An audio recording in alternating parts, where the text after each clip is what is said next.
Hey designers, if you're getting started, it can feel really overwhelming to understand what documents to send your clients depending on the stage of the project lifespan you're on. So I'm going to do a very quick video and we're going to go over all the documents that you should be including in your process to send to your clients so that they have a top-notch client experience with you. And we're going to start at the inquiry stage, which is the most important. It's going to be even before you sign these people as clients. And there are a few documents that you should be including in your process to ensure that they have all the information that they need to make a decision as to whether they're going to want to work with you or not. At the inquiry stage, there are a few ways that you're going to be sharing information with people who seem interested in your services. Either they make the move and they reach out to you via a contact form on your website, via your DMs on Instagram, a message on LinkedIn, or whatever platform you're using right now to market your services. So number one, they either reach out to you to get more information, or you share that information on your website. And the first document that you may want to share is a portfolio where you share past projects that you've done. It doesn't have to even be a proper document if you want. Some people just include their portfolio directly on their website. If you want a separate document that these people can keep, or you want to send it a little bit later during the process, that's fine. I think it's still nice to have a document where that's organized and where you show what you've done. Maybe you can talk a little bit about your vision for each project.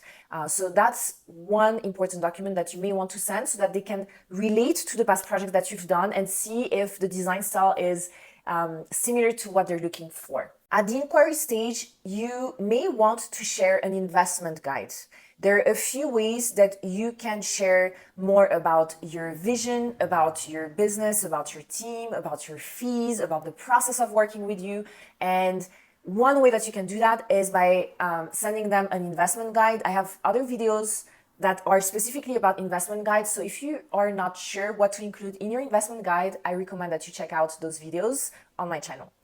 I have an investment guide myself. I love it because I used to have my fees directly on my website. And as I moved into more of a premium service, I still wanted to share my fees, but I wanted them to be inside the document where everything would be very well explained and the process just made sense. When designers go onto my website, they have the option of downloading my investment guide for free, obviously.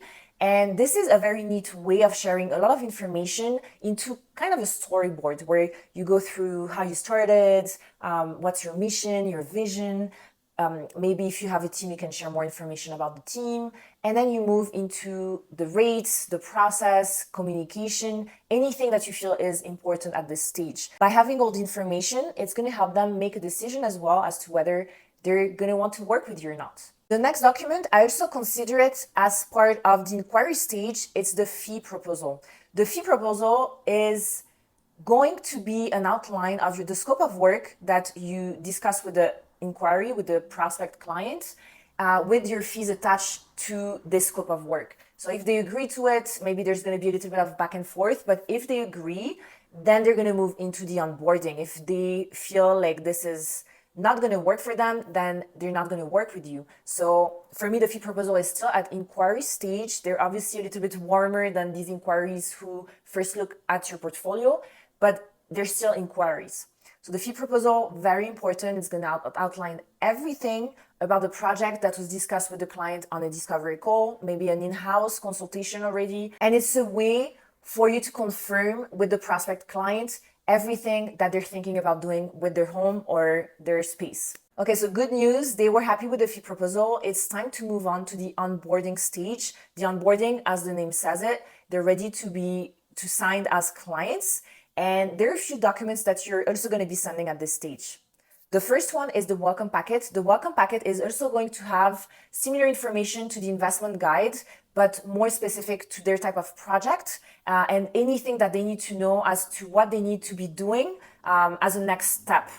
So if you're expecting some information from them, you could outline those steps in the welcome packet. It's a very neat document to welcome them to your business and making them feel like it's going to be an easy process. There's also an important document that you want to be sending at onboarding stage, and it's the client questionnaire.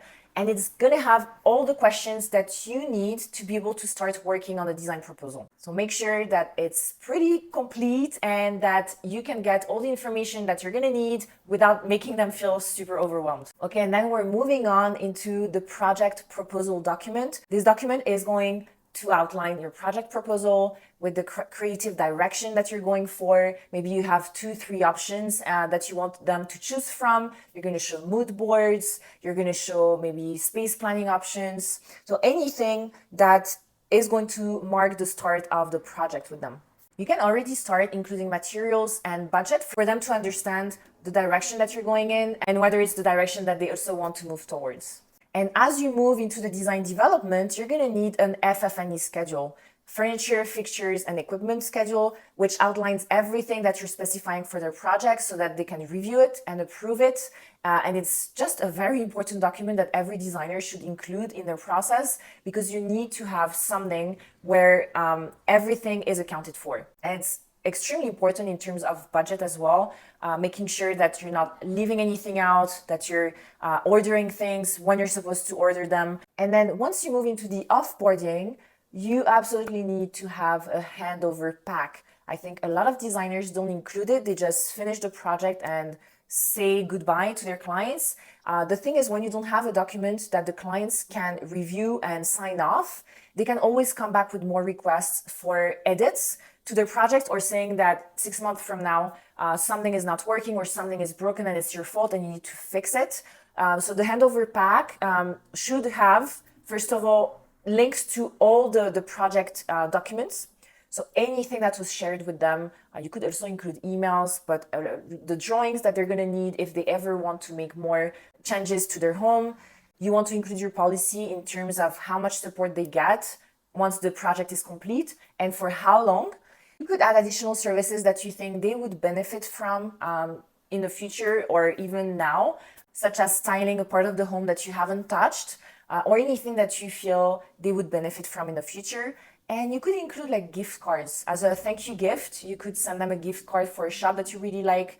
Anything that you feel is going to be a nice touch to say goodbye and thank them for spending all these months with you. These 8 documents are essential to your client process. You need to think about what documents to include from the inquiry stage all the way to the offboarding. And I know it can be overwhelming. Those documents are not tiny. They have a lot of information that the clients need to understand how they're going to be able to work with you. And we have created the perfect bundle of templates for our interior design clients. They include the 8 templates that I mentioned in this video, plus 3 bonuses. You also get 26 email templates. You get an Instagram link in bio template, and you get video instructions on how to edit all these templates in Canva very easily. So it means that you can add your brand identity, you can change the logos, the colors, the fonts. They were pre-written by interior designers for interior designers. So if you don't have a clear process and you want to use our own process, you're welcome to use as much of the copy that we included in there, or change it a little bit to suit your own needs. They're designed, they're consistent, which means that from one template to the other, it's always consistent. You can see that it's been designed and thought through. And even the images are copyright free, so you can use as many as you want. I'll drop the link down below if you want to check them out. If you have questions, as always, you can drop me a comment below and I'll answer it as soon as possible. I'll see you in the next video.